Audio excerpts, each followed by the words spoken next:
Bonjour à tous les auditeurs et auditrices de vipradioonline.fr. Tout de suite, vous écoutez notre podcast Radio Sport à propos du Vendée Globe 2024. C'est notre 6e podcast. On fait un débrief sur les derniers jours qui se sont déroulés. On regarde un petit peu dans le rétroviseur. Alors, on commence avec la journée de jeudi 12 décembre. Alors, petite info de Virtual Regatta avec notre bateau virtuel vipradioonline.fr sur le Vendée Globe virtuel.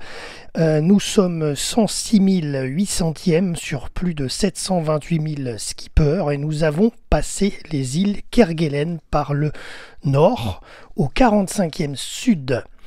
Parmi les skippers du Vendée Globe, nous sommes derrière Alan Roura qui est 20e, soit 21e du coup, devant Tanguy Le Turquet.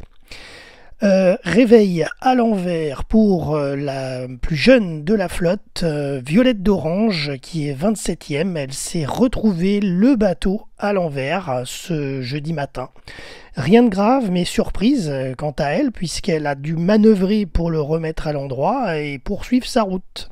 Alors c'est une attitude qui est arrivée à plusieurs des skippers maintenant. Il y a eu Samantha Davis aussi qui avait eu ce coup-là il y a quelques jours. Il y a eu d'autres, je ne sais plus les noms, mais il y a eu d'autres skippers qui ont eu ce même fléau. Problème de Driss depuis hier pour Guirec Soudé, 26e. En plus, cette nuit, il a été victime d'une déchirure sur l'une de ses voiles d'avant. Vers 2h30 du matin, il a sécurisé son J2, mais il s'agit de l'une de ses principales voiles qui reste à poster sur l'été principal. C'est donc une pièce maîtresse du gréement du bateau. Guirec va devoir monter au mât pour faire ces deux réparations et doit donc attendre de meilleures conditions météorologiques. Guirec réfléchit à aller s'abriter. Enfin, la réflexion est faite à l'heure où je vous parle. Il va aller s'abriter à proximité des îles Kerguelen, situées à 220 000 de sa position actuelle, pour réparer. Avarie de rail de grand voile à bord de Human Immobilier, avarie sérieuse pour Antoine Cornic, 31e. Ça s'est passé la nuit dernière, il a prévenu son équipe à terre. Antoine a lui aussi pris la décision de se router vers des îles. Alors c'est pas les Kerguelen pour lui, ça sera les îles Saint-Paul et Amsterdam qui sont juste avant les Kerguelen, pour se mettre à l'abri et procéder aux réparations dans le mât dans de meilleures conditions, les plus avantageuses possibles. Antoine va même devoir rebrousser chemin du coup, mettre sa course entre parenthèses et devrait arriver d'ici 3-4 jours, peut-être même plus, aux îles Amsterdam. Donc il le sait, c'est la loi du sport mécanique, voilà. Il a refait d'ailleurs une petite vidéo ce jeudi soir, il est très déçu, mais c'est comme ça, on va s'y faire, on va y arriver. Voilà, il est quand même positif. Il a déjà amorcé les travaux de remise en état du rail et des chariots et cherche des idées pour effectuer les réparations durables. Et donc, une fois qu'il sera abrité, il pourra monter dans le mât pour plus de précision et travailler correctement. Antoine est donc extrêmement déçu, mais reste fort face à la situation. Sam Davis, 13e. Suite à son blackout électrique hier, ce matin elle a checké son bateau, tout va bien à bord, mais elle a eu une grosse surprise. Elle a vu une énorme baleine juste à côté de son bateau qui soufflait en sortant la tête de l'eau. Voilà, donc elle n'a pas pu capter l'événement, mais ça devait être très impressionnant, on l'imagine. La direction de course du Vendée Globe a décidé de modifier la zone d'exclusion antarctique, la ZEA. Elle est légèrement abaissée, donc ça c'est très bien pour les skippers, ils peuvent descendre plus bas, jusqu'à la longitude de l'île de Campbell, à plus de 1300 km au sud de la Nouvelle-Zélande. Aucun iceberg n'a été détecté dans cette zone. Autre info aussi sur ce jeudi, vous voyez, c'est une grosse journée, cette journée-là du 12 décembre. Sébastien Marcet, 25e, a dû faire face ce matin à un problème d'hydraulique du vérin de la quille, ce qui engendrait une fuite d'huile à bord, beaucoup d'huile perdue. Il a réussi à récupérer une partie de l'huile, il a pu la remettre parce qu'il n'en a pas tant que ça de l'huile à bord. Et heureusement pour lui, il avait le tuyau de rechange. Donc il a pu se dépanner après de longues heures de réparation dans les cales du bateau.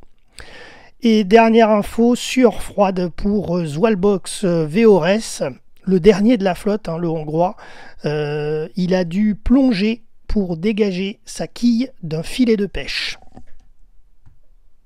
Alors sur la journée de vendredi 13 décembre, Charlie Dalin, solide leader de la course, a fait son entrée cette nuit dans l'océan Pacifique à 23h45 temps universel, donc hier jeudi soir, juste avant le passage de minuit.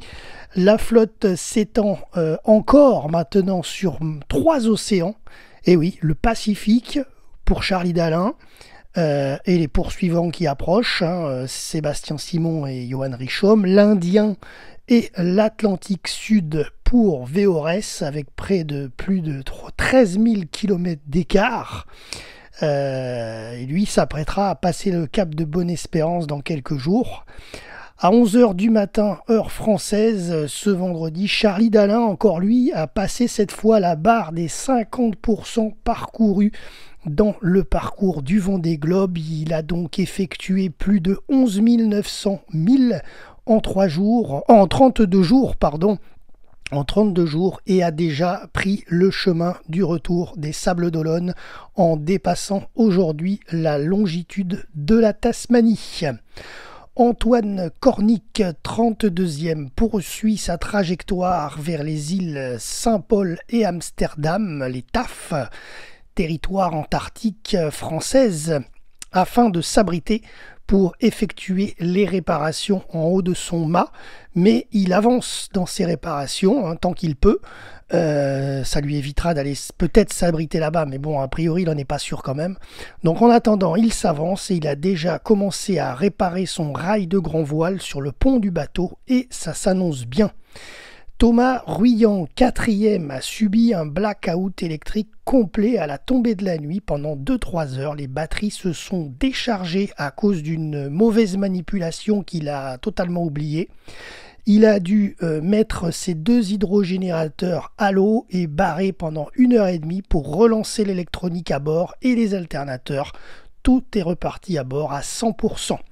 Atelier tuto bien-être avec Justine Métro, 11e. Elle nous a montré, enfin pas nous, mais elle a montré à ses abonnés en vidéo comment elle se lave les cheveux avec de l'eau bouillante dispersée dans 3 gourdes d'eau tiède, et ça fonctionne. Coup de fatigue pour Clarisse Kremer, 13e, qui a préféré filer tout droit dans une zone de molle pour dormir sur une période entrecoupée par des micro-réveils, mais sur une période de 6 heures, plutôt que de prendre une trajectoire plus rapide avec des manœuvres et des empannages. Petite fuite de gasoil pour son conjoint d'ailleurs à Clarisse Kremer, Tanguy Le Turquet, 21e, qui a dû, quand il a démarré son chauffage à bord à cause du froid, mais après nettoyage ça va mieux, le gasoil est nettoyé et la fuite n'y est plus. Il navigue par contre sous-toilé, Tanguy, avec prudence, car il a peur de casser du matériel comme ça lui est arrivé il y a quelques jours en arrière. Voilà, chat échaudé craint l'eau froide. Alors pour la journée de samedi 14 décembre, Damien Seguin, 17e, a dû faire face à une casse à bord du groupe Apicil. Il avait un trou sur le pont du bateau qui prenait l'eau, avec notamment une cadène qui a été arrachée et une voie d'eau donc qui a été ensuite maîtrisée par Damien. Mais ce trou allait directement dans la soute de son monocoque. Damien s'est fait mal au cou, il a eu un choc, il porte une minerve et pense s'être même fait une entorse du genou. Donc vraiment une mauvaise journée pour Damien. Réparation effectuée pour Guirec Soudé sur sa drisse et la déchirure de sa voile d'avant, le tout au large des îles Kerguelen qu'il a pu apercevoir. D'ailleurs, vous avez la photo dans ce podcast. Alors on voit très vaguement les îles Kerguelen au loin, mais c'est ce qu'il voyait, c'est ce qu'il a pris en photo. Bravo, c'est rarissime de voir les Kerguelen quand même. Ensuite, Sébastien Simon est désormais 3e de la flotte. Il s'est fait doubler à vue par Johan Richomme après des milliers de kilomètres au large de la Nouvelle-Zélande. Au sud, vous voyez, ils se sont croisés à vue. Et donc, Sébastien s'est fait doubler par Johan Richomme. Rappelons-le quand même que Sébastien Simon navigue avec un seul foil, celui de bâbord a cassé il y a quelques jours et donc maintenant avec son IMOCA il navigue environ 30% moins vite qu'un IMOCA avec foil en bon état. Voilà. Et Johan Richomme est situé donc 2e à 158 000 de Charlie Dalin 1er. Concernant la journée de dimanche 15 décembre, Violette d'Orange, 26e, a réussi à réparer la colonne de son bateau qui lui permet de décupler les forces pour tirer ses voiles. Après 7 heures de travail et s'y être pris à 2 reprises, elle s'en est sortie et a pu reprendre sa trajectoire. Bon anniversaire à Sébastien Marcet qui a fêté son 40e anniversaire dans l'océan Indien. Il a eu quelques cadeaux dont une perruque assez étonnante pour ironiser sur sa partielle calvitie. Concernant Damien Seguin, ça va mieux à bord de groupe Apicil. Les conditions météo se sont améliorées. Damien remercie son équipataire car grâce à eux, il a eu une procédure de 5 pages sur son téléphone mobile Apple pour réparer le trou qui est situé donc sur le pont du bateau et qui descend dans la soute à voile, et donc il peut poursuivre ses interventions. Il a poursuivi ses interventions pour sécuriser son bateau et son mât, bien que le bateau soit en sécurité, mais pour améliorer la sécurité du bateau puis le réparer. Voilà. Damien va aussi un peu mieux physiquement, il profite pour se soigner un peu entre les accalmies météorologiques, et donc il a toujours sa minerve au cou, mais voilà, ça va mieux. Il a toujours un peu le choc au genou aussi, l'entorse peut-être, mais ça va mieux. Voilà, le moral est revenu.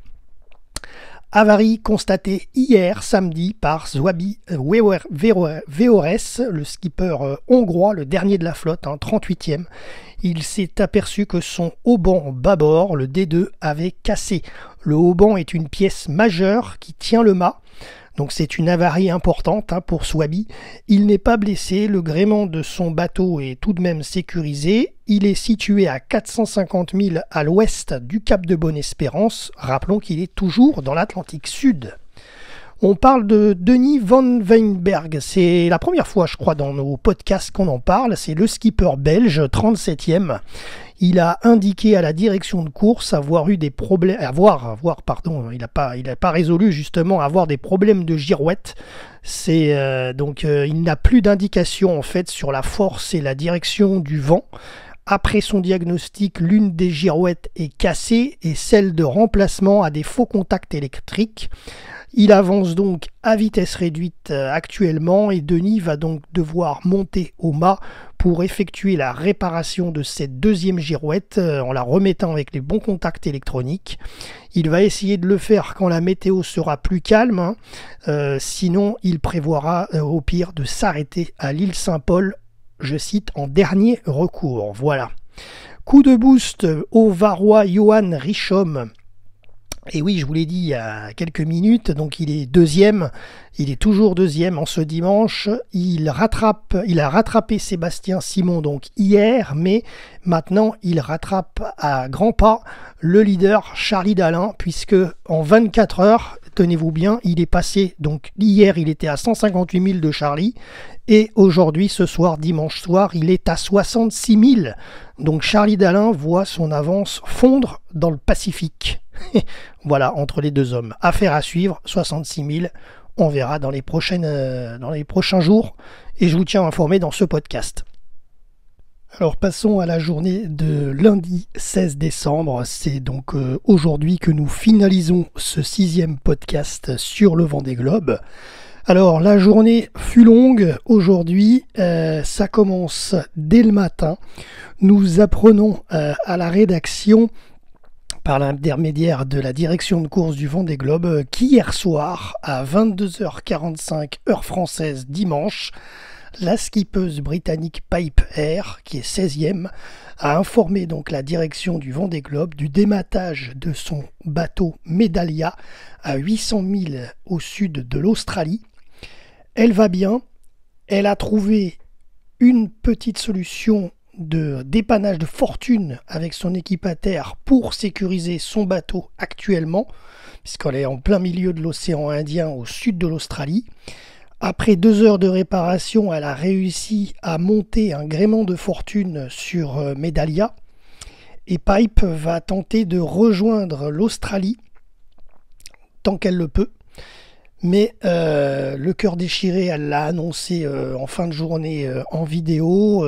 Ça sera la fin de son Vendée Globe. Elle se verra obligée d'abandonner une fois arrivée en Australie, si elle arrive jusqu'à l'Australie, parce qu'il y a quand même 800 000.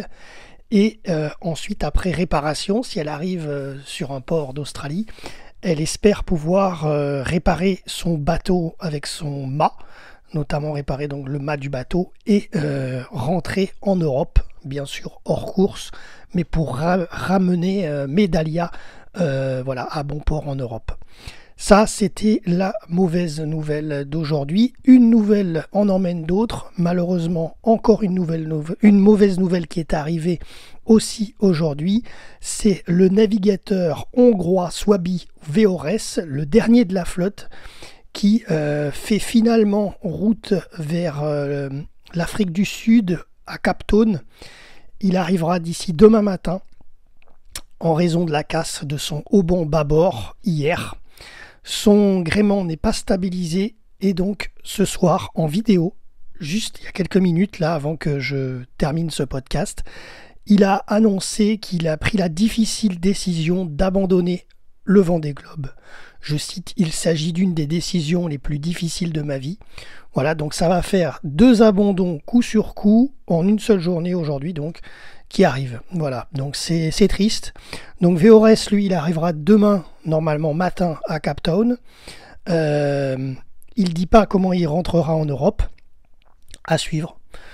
Ensuite, sinon, pour les autres nouvelles, alors heureusement, elles sont un peu meilleures. Alors, Antoine Cornic, 33e, à bord de Human Immobilier, a jeté l'ancre ce matin au mouillage de l'île Saint-Paul pour poursuivre ses réparations importantes sur le chariot de la Grand Voile. J'en dis pas plus, vous avez une superbe photo dans notre podcast, je vais vous le dire dans quelques minutes, la suite de ces réparations. Autre info, le rétablissement se poursuit pour Damien Seguin qui est 17e entre sa minerve au cou et son genou, mais avec inquiétude quand même aussi pour la poursuite de sa course. Donc il est en relation avec le médecin du Vendée Globe très régulièrement, tous les jours, et voilà, il n'est pas encore à 100% guéri du tout, donc il ne sait pas si par prudence il faudrait peut-être arrêter ou pas le Vendée Globe, il n'en sait rien. Voilà, pour l'instant en tout cas le bateau est sécurisé, la voie d'eau est colmatée, Damien attend de meilleures conditions météo pour poursuivre les dernières stratifications de son IMOCA Group à Piscille, et on espère pour lui qu'il va se rétablir surtout. Voilà. Charlie Dalin, leader de la flotte, a franchi la ligne de l'antiméridien, 180e. C'est l'antiméridien de Greenwich, donc le méridien de Greenwich, qui est de 0 degré, qui se situe à Londres, et en fait, actuellement, donc Charlie Dalin est de l'autre côté de la planète. Voilà, donc maintenant, il file désormais dans l'ouest pour se rapprocher des Sables d'Olonne, et d'ailleurs il considère que c'est maintenant son vrai mi-parcours avec ce changement de fuseau horaire. Charlie est quand même très inquiet de l'écart qui se réduit fortement avec son dauphin Johan Richomme. Ce matin il était de 50 000, Il y a quelques jours, même pas, il y a 24-48 heures, c'était 158 000 et je vais vous donner l'écart dans quelques minutes au classement. Ça, c'est vraiment minime. Ensuite, autre mauvaise nouvelle encore aujourd'hui. Avarie de vérin de quille, mais c'est résolu, donc ça va, c'est une mauvaise nouvelle mais qui se termine bien. Avarie de vérin de quille pour Benjamin Ferré la nuit dernière à bord de Monnayeur Duo for a Job. Aidé par son équipe technique et par notamment Jean Lecam au téléphone, Benjamin est parvenu à réparer après 12 heures d'efforts, c'est énorme, et une belle nuit blanche. Benjamin est exténué de fatigue, mais comme il l'a dit en vidéo, il peut continuer sa course. Donc c'est quand même une bonne nouvelle. Ensuite, une autre bonne nouvelle qui est quand même finalisée aussi, on en a parlé il y a quelques minutes en arrière, c'est Antoine Gorny qui est bien toujours 33e. Il était donc amarré près de l'île de Saint-Paul, des territoires antarctiques françaises. D'ailleurs, on voyait bien l'île Saint-Paul, comme vous le voyez en image. Il a pu effectuer les réparations de son rail de grand voile et il en est très très content. Il a effectué une montée au mât extrêmement complexe après 5 heures de travail difficile. Il est ensuite redescendu après avoir installé ce rail et il lui faut finir quelques ajustements, mais Antoine a pu quitter la zone qui allait d'ailleurs être balayée par des vents forts sur les 24 prochaines heures. Et donc la très bonne nouvelle, c'est qu'à 11 heures, temps universel aujourd'hui, Antoine a repris la mer et le cours normal de sa course. Voilà. Tout de suite, le point classement. Voilà, donc vous allez voir les écarts. Le point classement ce soir à 19h. Premier donc Charlie Dalin, suivi de très près par Johan Richomme. Il était à 50 000 ce matin, il est plus qu'à 10 000 de Charlie Dalin, c'est-à-dire 20 km. 20 km à l'autre bout de la planète. Et imaginez-vous, c'est rien du tout. Voilà. Sébastien Simon, lui, il est 3e avec son foil unique, puisqu'il n'en a plus qu'un. Il est à 104 000 de Charlie Dalin. Il est talonné Non, il n'est pas talonné, il est assez loin, le 4e. Le 4e, c'est Nicolas Luneven. Par contre, Nicolas, lui, il est talonné par Thomas Ruyant et Jérémy Bayou. Donc, Nicolas Luneven, 4e. Thomas Ruyant le talonne à 5 000 derrière. Voilà, c'est le 5e. Jérémy Bayou, lui, est à 10 000 de Thomas Ruyant et il est 6e. Yannick Bestaven 7e, Sam Gottschild 8e, Paul Meillat 9e, Boris Herman 10e. Les 4 hommes se suivent, quasiment, ils sont dans un groupe. Ensuite, nous avons le clan des 3 filles, 11e, 12e, 13e, Justine Métro, Clarisse Kremer et Samantha Davis. Ensuite, nous avons en 18e position Monsieur Jean Lecam, le premier des bateaux sans foil, et il se livre à une guéguerre avec notamment Isabelle Joschke qui est avec foil et qui est 19e. Depuis quelques jours, ils se suivent, ils se dépassent, ils se trépassent, etc. Voilà. Alors on va faire, avant de finaliser ce podcast, justement un point virtuel regatta. Le point virtuel du Vendée Globe. Notre bateau vipradioonline.fr poursuit son avancée dans la fin de l'océan Indien. Cette nuit, la nuit dernière, nous avons franchi la bouée du Cap Lewin en Australie en 70 609e position sur plus de 728 000 skippers en course.